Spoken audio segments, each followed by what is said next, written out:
Picture this incredibly vivid, dark fantasy scene unfolding right in front of you. You've got an ordinary teenager, let's call him Arjun, standing on this vast, transparent glass floor that's lit up by thousands of floating, heatless blue candles. And right below that glass, it's an endless, terrifying abyss packed with millions of colossal, glowing skeletons of ancient dragons and multi-winged giants. Then, the camera slowly pans over, and there is a massive, ancient iron throne wrapped in tree-thick black chains.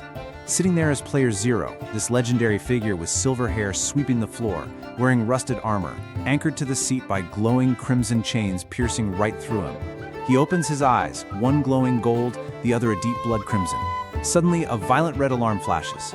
The glass floor violently shakes, the giant skeletons below start to twitch, and out from a massive iron gate steps this colossal, 15-meter-tall Warden of Silence in sleek white armor with a completely smooth mirror for a face. It raises a massive glowing execution blade, all the blue candles instantly extinguish, plunging the world into total, terrifying darkness just as the blade falls. Okay, intense, right? That absolute suffocating tension? That feeling of zero margin for error? That is exactly the atmosphere we are exploring in today's Explainer, where we're looking at what happens when human beings are measured, tested, and pushed to the absolute brink. But let's ground that feeling of intense dread into a clinical reality. Imagine a childhood where there are no toys, no laughter, no family.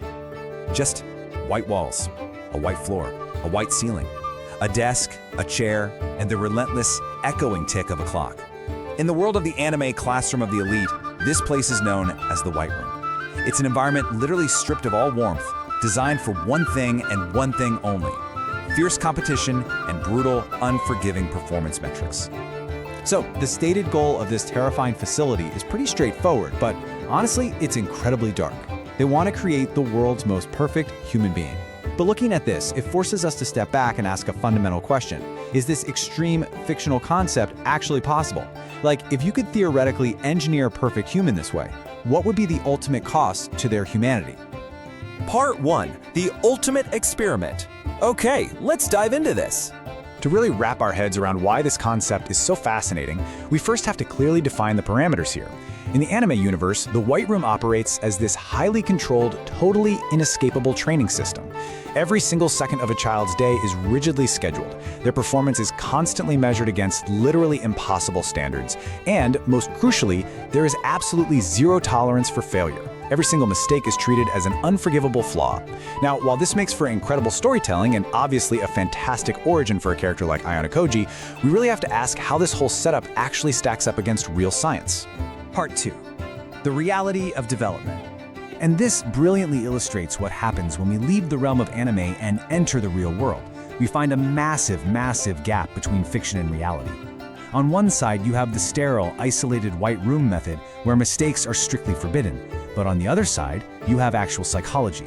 And science tells us that the warmth and, quite frankly, the chaos of human connection, things like play, socialization, and explicitly learning from our failures, they aren't distractions. They are fundamental, non-negotiable requirements for growth. Developmental psychology is super clear about this. Learning doesn't happen by just staring at textbooks in a blank white room. It just doesn't. Unstructured play, making friends, forming safe and secure relationships, these things actually trigger neuroplasticity. They physically wire a developing brain for success. Plus, having the freedom to make mistakes without facing some severe, terrifying punishment is exactly how a child builds resilience. The White Room is literally designed to strip away the exact building blocks needed for empathy and confidence. Part 3. The cost of pressure. Which brings us to a really critical junction. Look, we've all heard the saying that diamonds are made under pressure, right? So it's a super common assumption that extreme stress must automatically forge superior human performance. We have to ask, does constant, unforgiving pressure actually create a better, smarter human being? Well, science says not necessarily. Actually, scratch that. Science says it can often be incredibly damaging. So the crucial point is this. Think of a developing child like a plant. If you give a plant sunlight and water, a supportive environment basically, it grows to be expansive and highly adaptive. Its health and its decision-making capabilities become incredibly dynamic. But if you force that exact same plant to grow under harsh conditions, with just constant, unrelenting stress, its growth becomes completely stunted. Its cognitive flexibility gets impaired, which leads to rigid, fear-based survival choices instead of genuine intellectual expansion. Now, it is true that some people can learn and grow from facing tough challenges. We've all seen it. But relentless tension simply does not guarantee that you're going to pop out a genius at the end of the day. In fact, constant stress often severely damages learning capabilities and mental health. The human response to stress is highly individual. There is no single predictable outcome for everyone. And what this means is that a factory-line one-size-fits-all approach to producing human perfection is scientifically flawed right out of the gate. Part 4. Why we seek genius. So, if the science clearly doesn't support the method, why on earth are we so obsessed with it? The White Room fascinates us because it taps directly into one of the absolute oldest debates in human history. Is greatness born, or is it made?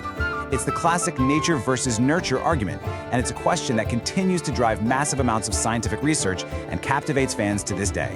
Let's move to the next point and see how this builds, because in reality, the formula for genius is like a giant, incredibly complex puzzle. It is definitely not just locking someone in a room with a stack of textbooks. It's a highly interconnected web. You've got your baseline genetics, a personal drive for continuous learning, being in the right place to actually receive opportunities, immense hard work, and, vitally, a nurturing environment. Every single one of these factors plays an absolutely indispensable role in the whole shebang. Part 5. Fiction versus reality. Bringing all these elements together really allows us to see the ultimate gap here. The White Room is undeniably a powerful storytelling device, right? It's iconic. But its core goal is deeply skewed. Fiction's goal in this case is to create an isolated, flawlessly intelligent human machine. The true purpose of real-world education, however, is fundamentally completely different. It's about creating humans who can think critically, who can adapt, and most importantly, who can collaborate and move forward together. Now, what's really interesting about this slide is that it forces us to completely redefine what superiority actually looks like. If the White Room sees a mistake as a total, catastrophic failure, reality sees it as a necessary stepping stone. True brilliance is inherently messy. It requires the humility to fail and the resilience to adapt and try again. The greatest genius isn't the person who never makes a mistake. It's simply the person who can extract the most wisdom from their own imperfections. We've explored the sterile, terrifying perfection of the White Room today, and we've contrasted it with the beautifully complex reality of actual human psychology. And it leaves us with a pretty lingering thought. Knowing everything we now know about the absolute necessity of emotion, human connection, and yes, even failure, could a flawless, emotionless mastermind like Ayanokoji truly exist out here in the real world? Or is the very idea of a perfect human actually the most imperfect concept of all? Think about that and keep exploring.